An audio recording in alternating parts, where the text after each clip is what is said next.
Hi, I am Scott Herbst and founder and president of Six Flex Training and Consulting. And you are listening to or watching The Flex. This is a show where we have conversations with people who are expressing leadership with the intention that it open access to you expressing yours.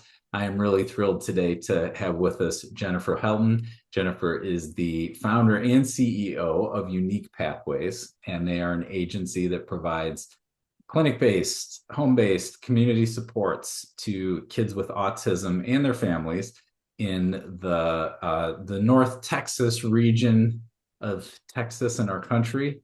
As usual, I'm going to keep my introduction short so that you can really hear Jennifer's story from Jennifer. Jennifer, welcome. Thank you, Scott. It's great to be on. Thank you for being here. Absolutely. I'm excited to talk about all things leadership. Awesome.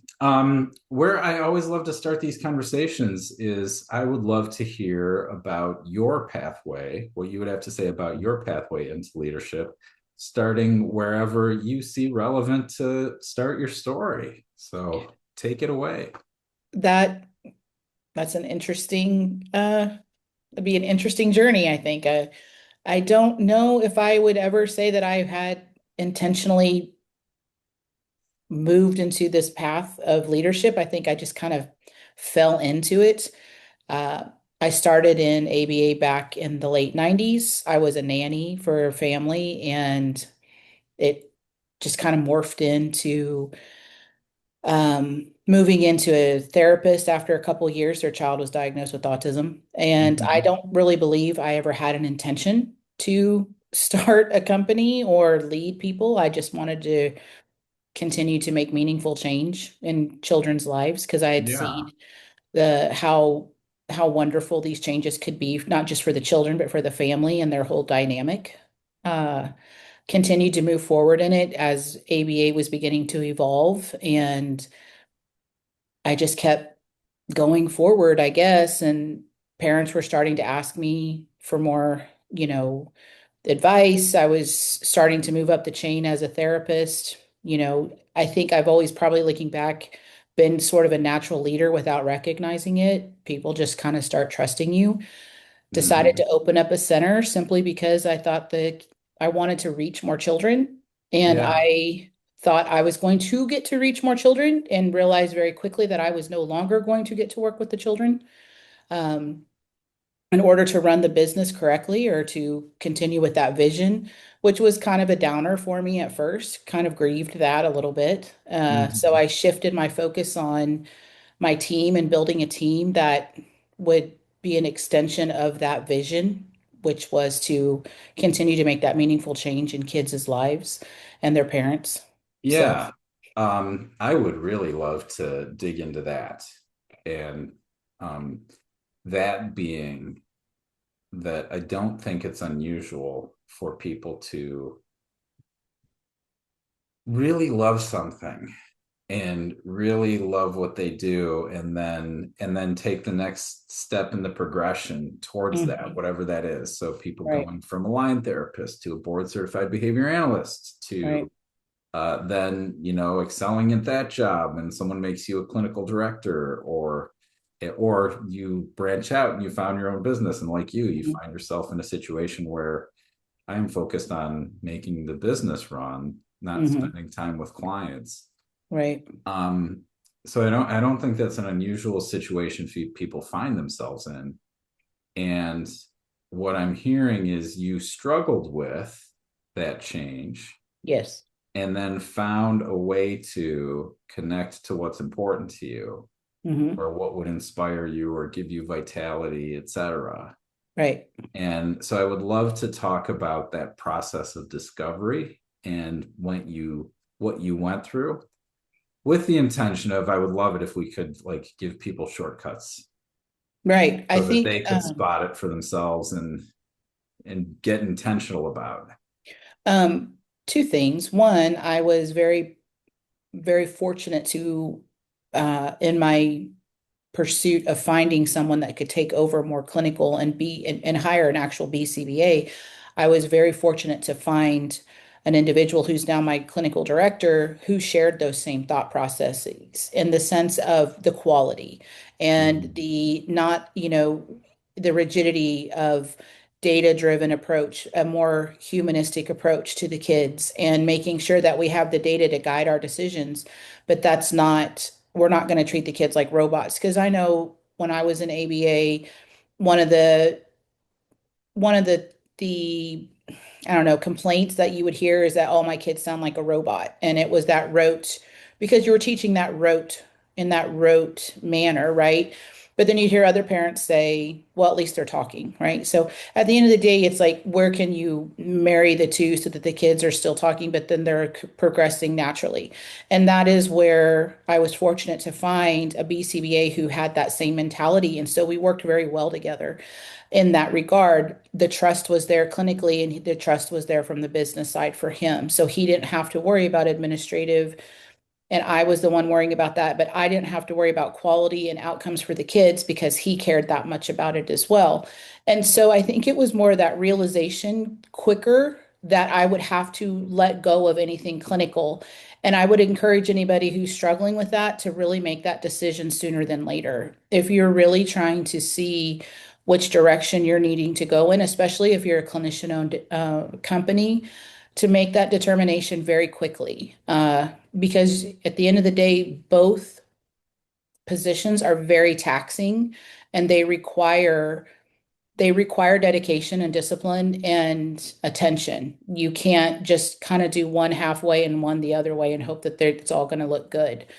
So I think for me, when I realized that and I accepted that, it's the acceptance part of it that moved us in a much better direction and a much quicker. My development as an owner and a leader was able to flourish because I could focus on that specific side of growth as opposed to trying to do anything clinical or get involved with anything on that end.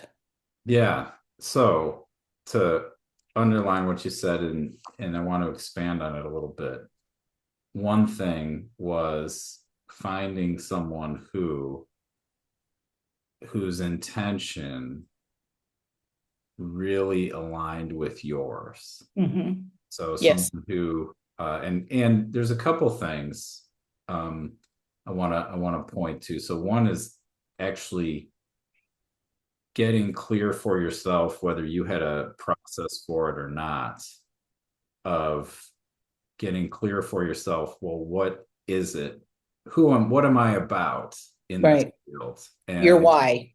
yeah, so you Yeah. were clear, like, well, it's not just about like people behaving more or less. Hmm. It's actually like giving people access to their expression and their humanity. Hmm. And so then getting clear on that. Yes. And then for you, it's that I mean, you said like you were lucky enough to find someone. And though I suspect, and tell me about this, that there's probably more to it than that, in the sense that, I expect you guys had conversations about what it is that Yes. we're about, and Yeah. what do we really want to deliver for the clients. Yes. We Um, had multiple conversations before we moved forward because when these conversations were happening, I had already talked to other BCBAs, and I just was very clear about the big picture. I will trust you as a clinician as long as the values align. And I'm not worried. And I think what was also hard too is when you come from it from a place before insurance is putting in parameters, and you're coming, where you're able to really not have to be so hyper focused on what you're going to get approved for. That was a different perspective. And that was also something that I had to reshape my thought process on. Because when I was a therapist, we worked on whatever the child needed. It wasn't necessarily something that we were dictated by the insurance companies at that time. And so the good thing was is that we were both in a state where we were both learning, but we had enough mhm. experience to be dangerous, I think. We were a little, but we were still both willing to learn and trust each other through the process through multiple conversations. And just working together and coming to each other when one of us wasn't clear or needed clarification. And I think the trust factor was what was really what we built first, and then we were able Yeah. to continue to move forward. But that happened through so many conversations and just getting to know each other. Yeah. Well, and I appreciate what you said too, that because now we're getting into, I think on the other side of what you're saying is what so many people complain about, which is micromanagement. Hmm. Yeah. And people experience micromanagement when it's very clear that my supervisor, whoever, doesn't trust me. Right. And Right. and it feels like they have to overlook and oversee and double check and do so in a way that feels punitive. Yeah. So I think and that's something people are really looking for. And by the way, it's something that the managed complain about, Hmm. and managers don't like to be micromanagers. Right. So No, yeah, not everybody. I mean, I've met people who enjoy it, but I don't. I don't have time for that. do you think they enjoy it or do you think they're afraid? That's a good question. I think there's an argument for probably more out of fear, but I do think you're going to get your small little 0.01% that actually it's like a power trip, could be. Or maybe it's just lack of knowing how to lead. You Yeah. know, they're looking at it from a manager boss mentality instead of a coach mentor leadership mentality. Yeah, I've always seen it as something like a fear that if I don't know exactly what's going to happen, something's going to go wrong Yeah, and the house of cards is going to collapse. right, Yeah. right. Or like you said, a lack of trust that, Mm-hmm. okay, I've got to make sure because I just don't trust this person. Mm-hmm. But it sounds like you built that alignment of purpose. Mm-hmm. And when you were clear that there was alignment of purpose, that created a condition of trust. Yes. And I Yes. think that's something our listeners can really take away, that if you put that work in on the front end and have those Mm-hmm. conversations and have those conversations and have those conversations, that that as long as you are aligned Mm-hmm. starts to create that condition of trust where you can each focus on your roles within the team. Right. And that open communication on top of it, not just the conversations, but that open communication that you're not hiding anything. I've always been very transparent and honest with him. Uh-huh. So if we're like struggling, for example, because you're going to go through, especially in the beginning, when you're really struggling, you're learning the landscape, you're learning about this. I was always very honest with him about where we were, so that it was Mm-hmm. never, and he would be the one I would confide in with things, and he would confide in me and come to me with concerns that he may hear from the staff. And we built this trust together that we could tell each other these things, knowing that our goal is to how do we fix it. What And are it wasn't pointing fingers at each other like you're not doing yours, Ron. You know what I mean? So it was very much a yeah. team approach, but that open communication also helped a lot with that. Yeah, just to give people a sense, can you share some of the things you would confide?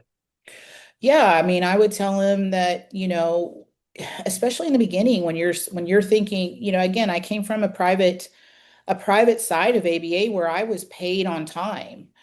But, your company, when you're starting a company and you're going through credentialing and you're learning that, oh, insurance isn't going to pay me on time. In the beginning, there was times where it was our savings was floating payroll, and I would be like, hey, I'm not taking a check right now because I want to make sure that everybody's paid and they're paid on time. And I never missed a payroll and I still haven't.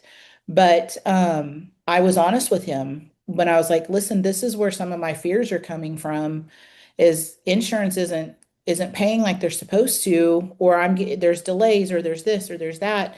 I just want you to be honest. It's not that we are in dire straits. It's I've got to rethink and relearn or learn how I'm going to make sure I've got something in the kitty. So at this time, this is where I'm at, and when he would hear things like that, it would help him also navigate and help things come from him to the clinicians or to the other staff to help that process. that because he knew where I was coming from. It wasn't, I'm just trying to be, oh, this isn't happening. It was, there was real thought and meaning behind where this is coming from. And so that was a big thing for me because I tend to be a person who doesn't want anybody to think anything's ever wrong, like I've got this.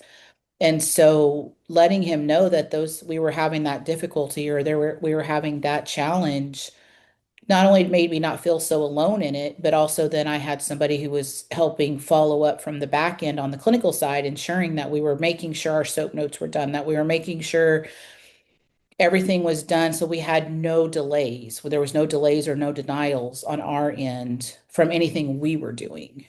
And that, I mean, that was early on in the company, but that's a conversation I very specifically remember having with him and trusting that he wasn't going to use it against me or think that I wasn't able to handle this from the business side. Yeah. Awesome. I really appreciate you sharing that. And what I hear in that, and you said it, but people say it all the time, is being transparent. Yeah. And so I really appreciate the clear example of here's what transparency looks like versus just telling people what the Hmm. decisions are, but Right. really being honest about the rationale behind them. Hmm. And And recognizing that there's trust on their end, like me sharing that to him. Also, I was taking a chance that he would think that we're not going to make it, and then mhm. leave.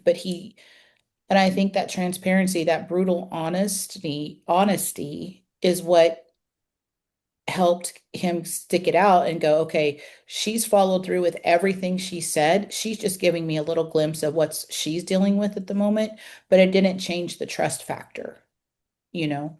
So, I mean, Well, just it sounds share, like it built the trust factor. right, Honestly, what you exactly. said is that uh, out of that it created a condition where he would bring his clinical worries to you, Hmm. right? Well, he would bring clinical concerns more staffing wise, things like Okay. that. Oh, Uh, got it. Okay. but And I didn't always bring like total administrative. It was just more of a viewpoint, I think. Just wanting to make sure that he was aware of situations. If I was coming, I mean, when I was a young leader, brand new leader, I think we could all recognize or even acknowledge that we probably can come in a little hot without meaning to come in hot because you haven't really sort of learned that emotional regulation as a leader of how you're going to handle when you're incredibly stressed out, but you're not stressed out with your staff. But unfortunately, sometimes they're the ones who get it. And so, like, if I was coming in hot or I didn't realize I was coming in hot, I would give him perspective and try to wait till there was nothing emotional behind it and be like, hey, I just want to let you know if I've been a little off or I've been a little, this is what's going on. And I mean, again, it just comes down to that. Everybody does a lot of talking, but not a lot of communicating. And I think we spent, I can't tell you the thousands of hours we've probably spent with the conversations we've had. Um, but I trust him and he trusts me in our lanes. We know our lanes. If I was just having a conversation with one of my BCBAs right now, she's like, "Yeah, he'll just say go to Jenny." And I'm like, "Well," and I say the same thing to you guys if you come to me about a clinical thing. I'm like, "Go to him." Like I am not going to overstep where where we have made that agreement of where we're going to trust each other. Hmm. Hmm. That I really appreciate hearing from a leader. And I work with leaders, and one thing I will see is a tendency for someone in your seat to think they have to manage everything, and uh, that is a barrier to either building growth or building culture, whichever or both. Right. And I appreciate that clarity to be able to say, well, I'm trusting my clinical team Mm-hmm. and they have the word on this. Mm-hmm. I am curious what difference you see that makes for your team and for your culture. I think it helps define lanes, number one, but I can also see sometimes it can cause a little confusion because there's the clinical realm, there's the administrative realm, and then there's where they work together. So sometimes you could say, well, is that really a clinical decision or is that a company decision? Sure. And really the answer is it's really both. Um, but it does provide clarity for when you are talking to your team members and saying, listen, I have well, I want you to go to so and so for these types of questions because if you come to me, I'm going to do a disservice and I may or may not tell you something that is not correct. And it's not my scope. And to be okay with that, to understand that even as a leader or a business owner, you do not have to have all the answers. That's why you have a team. That's why you build a team and you communicate and you're honest with each other and you really understand where your role is and where your scope is and being okay with somebody else in your team being smarter than you or knowing more than you. I mean, that's the point, right? That's why it's a team effort. Your strengths should shine, but they should be able to grab your blind spots and vice versa, so that you're with each other and operating together and not this person's really good at this and we're not going to work on these other areas. Same with a business owner. Like, I don't know everything. I do not, and I'm constantly learning stuff. And every new challenge teaches me something and how I'm going to react to something different. And I always get people say, "Well, would you do it again?" And I'm like, I mean, ask me on a Saturday. Currently I'm questioning life decisions. So, I mean, like when things are going great, things are going great. And when they're not, they're not. So it's kind of building that resilience and how do you keep learning from it, moving forward and continuing that trust with each other during that time. I imagine that the theme here that is really emerging is trust. Hmm. Um, Trust and communication. yeah, and I want to because you did say something, and I'm really interested in what you said. You said people do a lot of talk, not a lot of communicating. Hmm. So I'm interested in that. Before we touch base on that, and then there's even a third at the very beginning. You said there's two things, and I'm not sure we've even gotten to the second thing yet. Um, Of the I don't remember. rural tape rewrite. Yeah, I'm not sure either what I not said. a problem. We've got plenty to talk about. But the thing I really appreciate, and I imagine just having those clarity of lanes and saying to clarity of lanes, meaning this is my domain, this is your my decisions are here, yours are there, and of course there's gray area as you, Right, right. but I expect that people coming to you with a question that is clearly for him and you redirecting that helps build that trust that okay, Jenny really does have my back. Hmm. And I expect it not only builds trust with him, but probably builds trust throughout your organization. That, I will give you a really great example. I would yeah, have staff, my RBTs, come to me sometimes and ask me clinical questions. And I would go, well, if it was da da da da da. But then I finally went to him and I said, look, I am not comfortable answering these questions. I do not know these kids. I do not know these programs. Every program is so nuanced. I said, what can I say?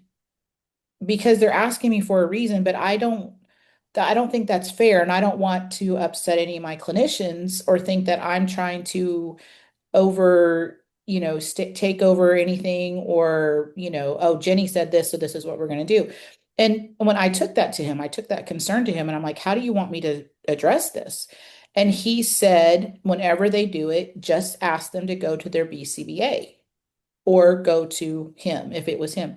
And I said, perfect. So I put in a blanket statement when a parent, when one of my team members would come to me asking me a question, and I'm like, have you reached out to your BCBA? And I only had to do that probably 4 or 5 times, and I no longer get those questions. And but that's an example of me going to him and saying, "Hey, I need your help. Like, how do you want me to answer this? Because I don't feel comfortable making, and I definitely don't want to um, have anybody feel like I'm stepping on their toes, because I trust them for a reason, right? They're in that position for a reason, and it wasn't anything. Plus, I also know perception, and I don't want people going back, well, Jenny said this. And I was like, oh, well, your boss said this, so I have to follow it. Well, that's not true. If I didn't say thing and that was correct, you should not be following it if it in clinical realm, right? So that was I'll never forget that because I've even coached my other administrators under me now in our offices if they have team members come to them and I'm like, you just need to tell them to go to their BCBA because their BCBA is the one who can answer that question for them. And now that they do that, there's more clarity for all parties to know who should address the concern or what kind of question should be, who it goes to, and that has been a big help, really making sure that delineation of who answers or who's the communicator or who should be fielding a specific concern or question. Awesome. Thank you. Can we talk about communication now? Sure. The elusive unicorn. Well, say more, start there. Like, talk about that. I think communication is what I have always historically found in communication is it's the smallest piece of information that can seem to tear down everything. It's that smallest piece of context. It could be a word that changes an entire meaning. And if you're not sure to chase something down or just trust but verify, so many things can be misconstrued and there can be a misperception of what was intended or needed. I'll Mhm. give you an example. Um, we had a team member that we were helping, we were kind of coaching through on phone usage, and I thought I heard that he had been on his phone for 20 straight minutes. But then after talking to a different person, it was an accumulation of 20 minutes throughout a 3-hour session. And so we were coaching, but in my mind, I was like, you're kidding me. 20 solid minutes. This is what happened. Well, that's very concerning, right? And so it's little things like that, making sure that you're really understanding, okay, what exactly happened. But that for about a week, I thought he was on his phone for that long when it really wasn't. Just letting It the was an kid run off. accumulation of it, Yeah. right? So that was more palatable and more coachable. Somebody on their phone for 20 minutes, that's a big problem. We've got a big problem, for consecutive. And so that was a recent example that I've just noticed with communication is something that minor can change. It changes the entire context. The other thing on communication that I know is that if I'm not careful and I don't touch base with my leadership team more frequently, it turns into, well, Jenny said this or Jenny said this, and there's these one-off conversations, or I call them hallway conversations, that could potentially be happening I'm coming from something and we're having a conversation, and now I'm being bound to something I don't remember saying. So I've been very, very intentional, like, hey, I think that's a great conversation that we actually need to sit down and have where we can dedicate time to each other because 9 times out of 10, somebody's been thinking about something for a while. They come up to me and I'm being asked to pivot and immediately think about this problem. And they've had a week to sit on it. And so they've got all this data and all this stuff to support it. And I'm like, whoa, hold on for a second. I need to have a second to really hear what you're saying and chase this down and make sure that I'm not hearing things fourth and fifth hand and I'm getting it straight from the person that this is involved so that I have a clear picture and a real picture instead of just a bunch of talking. Well, this is what I think they did, or this is what I feel like was happening. And I'm like, but did you ask them that? Yeah, I would love to explore this more because I think what you're saying is really, really important. And you are, it's clear that, well, maybe it's not clear, but like I get the sense that you are someone who really gets grounded in, well, what really happened? Right. Yes. And that's in both of what you share, both with this guy you've got a coach, and also the game of telephone that happens with people where things get Hmm. distorted, Hmm. and really taking the time to hunt down and bring certainty to, well, like, let's deal with Hmm. really what happened versus opinions, judgments, Right. distortions, etc. I am curious if you have a process or any insight to recognize when you're responding to opinions, judgments, evaluations versus what happened that we're basing these opinions, judgments, evaluations on. Is it a process? I wouldn't say that, but I would say is if it's eliciting an emotional response. If I'm Mm, starting to get emotional about something, I'm going to yeah. stop and chase it down because I'm only hearing one side. And that I'm going to be honest with you, Scott, that has taken a long time to develop that skill and not Uh-huh. just go immediate into emotional overreacting responses. Um, or just misjudging. And that has taken a lot of learning and intentionality Yeah. because it's very easy, especially if you're having a bad day, that things just seem to pile. And then Mm-hmm. all of a sudden you're like, well, this person's doing this and this person's, and then really at the end of the day, you're sitting there at the end of the day, or at least I do, and I sleep on it. And the next morning, when I don't have this emotional response clouding my judgment, I can look at it objectively and go, okay, that does not sound like this person. I'm going to get more clarity on this and chase this down. And that is something that I will say that I've learned as a leader, but also in this journey with my clinical director. We both have learned that we really need to stop acting out of emotion. Emotion has a place. I'm not saying it doesn't, but don't ever make a decision on it, and don't,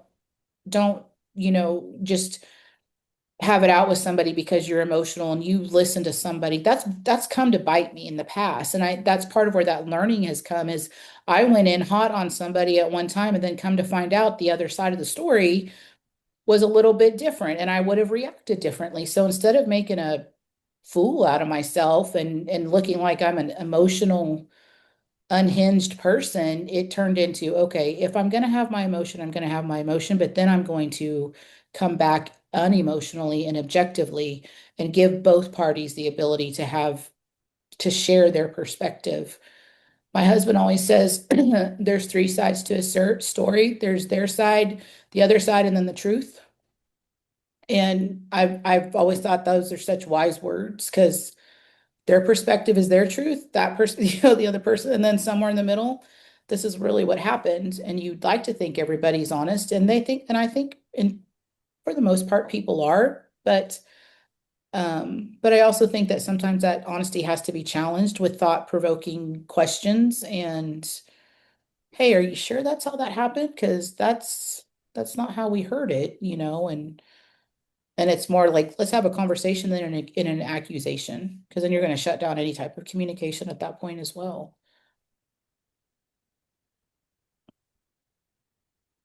Can you say a little bit about the process by which you learned to catch your emotions and then come from somewhere else? Right. Yeah, I think I see it more when I was in my younger, no, well, younger, earlier days, um, where I would be more emotionally driven and I would take whoever was bringing me that information for fact instead of taking the time to chase it down. Uh, I would say it also is going to be dependent on what's going on at the time now, where I could tend to be more emotional, but I will say that I have learned to not act on that emotion. Now, best trick I was ever taught is get your email out, don't put the sender's name in it, and just bang out what you want to say. Don't, Uh-huh. don't don't sugarcoat it or anything. Sleep on it, come back, and then fix what you want to say. And I think that has probably been the best advice I've ever had because you can get that emotional response out first Then once you've slept on it, then once that emotion is gone, there's still points in that email or whatever, if you write it out, however you want to do it, and Yeah. you're like, okay, I'm going to take out what's important here, but I'm going to take the emotion out of it. Then Uh-huh. I'll send it, but never put the Yeah. sender in there because you don't want to accidentally send anything. Uh-huh. I So, love that. I love that. I'm hearing a lot of wisdom in that, in the sense that one, here's one thing I'll do is I'll have an emotion, recognize I'm having an emotion, and then struggle with or beat myself up over having the emotion, and that doesn't yes, actually get rid of it. That right. person that like helps me spiral more. Yes. Where I'm And the like other telling thing, myself I shouldn't be upset or I shouldn't, yeah, and it doesn't ease it. So what you're suggesting is actually take some release the action emotion. on it, but don't take, like, give yourself a little space to have the emotion, Yeah, yeah, to express the emotion, yeah. but express it in a way that's not going to impact or Hmm. your relationship or the Right. outcome you're looking for. And in going through that, it gives you a little time to pause, and then even in this process, pick out what might be useful there, because Right. there is something that is worth Yeah. expressing, right? Right. And what I would also say in addition to that is when you're reacting, or for me, when I'm reacting out of emotion, I am so blinded by other options or other possibilities, or remembering things that if, especially if I'm being accused of something, when Mm-hmm. I'm being ran on emotion and anger specifically, I will forget that, hey, wait a second, that's actually not true. And I have an email or I have a text or I have something to prove, not my side, but that I can come back with a more thought out response instead of just coming back where it turns into a blame game. Yeah. I have always I again, this is another one of those things I had to learn, but I am a person that if I sleep on something, I always wake up the next day almost, okay, this really isn't that big of a deal. Let me think through it. And I've had that opportunity to get that emotional side out. That's just how I've always been. And I've allowed myself, but I was like you, I used to beat myself up like, why are you being so mad? This is ridiculous. And now I'm like, you know what? Allow yourself to feel that. Wherever you need that release, let it go, and then come back with a clear head where you can now see your side, their side, and everybody's in between so that you can make a more informed, fair decision, not just a judgmental accusation.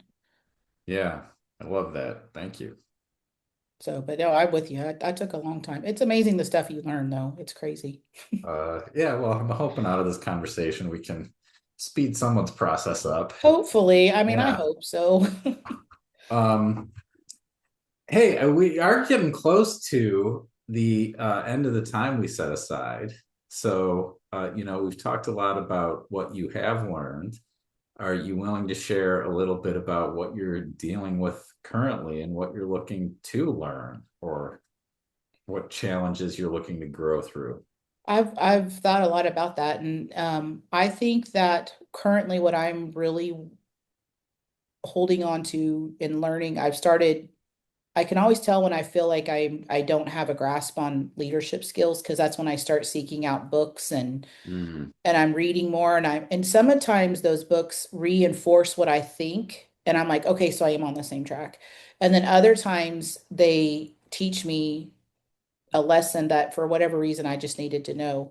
And so when we're talking about scaling and growing, which we have, I'm really trying to learn how to continue to keep our values and our mission oriented at the forefront and include and continuing to keep our services high and our quality high without being so over the top that we almost it's a disservice to the company in the sense of we chase people out instead of bringing people in and coaching and mentoring because we're so worried we're going to get too big and lose that quality. And that's so what I've had to do is really silo mm, each of um our locations and really go.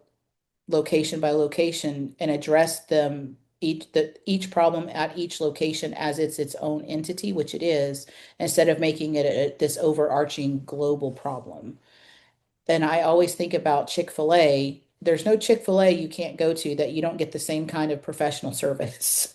But I'm Mhm. like, if Chick-fil-A can do it, we can, it just continues to, how do I continue to coach and support my team that they're doing the same values that we all aligned with to begin with, and how to keep them feel supported so that they're making sure that anybody that they're coaching and mentoring is feeling supported as well. So I Yeah. think that's the challenge right now. Yeah. Thank you for sharing that. I appreciate that. And what I'm Mhm. hearing is uh, maintaining the attention to your culture, your values, um, your brand, you could say, Right, what right. makes you guys you, and to do so in a way that isn't, uh, well, you said overdoing. You said, I heard overdoing it in a Right. way that, Well, yes, not chasing people out instead of, because you're yeah, so worried about having the perfect person that it's, let's take a step back and make sure that we're mentoring and coaching, all with mm, the idea of that yeah, accountability measure in there, because that's what we want. But you also have to take into consideration that we don't lose that humanistic approach yeah, of it, that we're remembering these are all people and we are all dealing with something at some point in our life, that you just don't know what a person's going through at any given moment. So yeah, having that compassion, but also having understanding that compassion is also accountability. mm, So, um, and not looking at accountability as a negative. yes, I love that. So Two questions I always love to ask people before we go. What are you proud of? proud of my team. Hmm, I am genuinely proud of every person that works for me.